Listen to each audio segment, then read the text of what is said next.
အားလုံးပဲမင်္ဂလာပါရှင်ကျမတို့ရဲ့ Device Page ကနေကြိုဆိုလိုက်ပါတယ်ဒီနေ့ကျမက Wave Money အကောင့်ကနေလေယာဉ်လက်မှတ်ဘယ်လိုဝယ်ရမလဲဆိုတာကို sharing လုပ်ပေးသွားမှာပဲဖြစ်ပါတယ်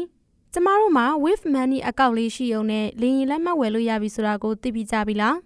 ကဲမသိသေးရင်တော့ဒီဗီဒီယိုလေးကိုအဆုံးထိကြည့်ပြီး like လုပ်ကြည့်ကြပါနော်ပထမအဆုံးကိုယ့်ရဲ့ Wave Money အကောင့်ထဲကိုဝင်ပေးပါပြီးရင်တော့အပေါ်ကိုတစ်ချက်ဆွဲတင်ပါပြီးရင် fly မြကိုနှိပ်ပေးလိုက်ပါ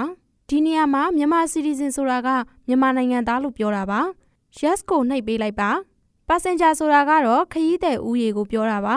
from နေရာမှာကိုထွက်ခွာမဲ့မြို့ကိုထည့်ပေးရပါမယ်to နေရာမှာတော့ကိုစိုက်ရောက်မဲ့မြို့ကိုထည့်ပေးရပါမယ်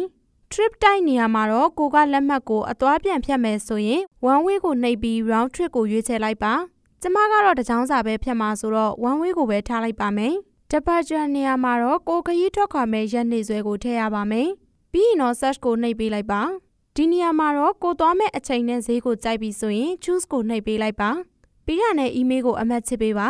ပြီးရင် OK ကိုနှိပ်ပေးလိုက်ပါဒီနေရာမှာကိုယ့်ရဲ့အချက်လက်တွေကိုဖြည့်ဆည်းပေးရပါမယ်တိုက်တဲ့နေရာမှာကိုကယောက်ျားလေးဆိုရင် Mr ကိုရွေးချယ်ရပါမယ်မိန်းကလေးဆိုရင်တော့ Miss ကိုရွေးချယ်ရပါမယ် first name မှာကိုယ့်ရဲ့ရှေ့ကနာမည်ကိုထည့်ပေးရပါမယ် last name မှာတော့ကိုယ့်ရဲ့နောက်ဆုံးကနာမည်ကိုထည့်ပေးရပါမယ်ပြီးရင်တော့ mobile number မှာကိုယ့်ရဲ့ဖုန်းနံပါတ်ကိုထည့်ပေးရပါမယ်ပြီးရင်တော့ email ရဲ့နေရာမှာကိုယ့်ရဲ့ email ကိုထည့်ပေးရပါမယ်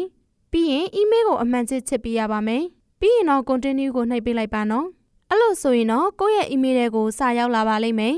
တခုအကြံပေးချင်တာကတော့သူတို့ကငွေပေးချေလို့ရပြီလို့စာပို့မှငွေပေးကြဖို့အကြံပြုချင်ပါတယ်ရှင်တကယ်လို့စာရောက်မလာရင်သူတို့ကိုဆက်သွယ်ရမယ့်ဖုန်းနံပါတ်တွေလည်းချပေးထားပါတယ်သူတို့ကိုဆက်သွယ်ပြီးလဲသိချင်တာရှိရင်မေးလို့ရပါတယ်ရှင်အားလုံးပဲအဆင်ပြေကြပါစေနော်တခြားသူတွေလည်းသိရအောင်ဒီဗီဒီယိုလေးကို like comment share လေးပေးခဲ့ပါအောင်ရှင်အားလုံးကိုကျေးဇူးတင်ပါတယ်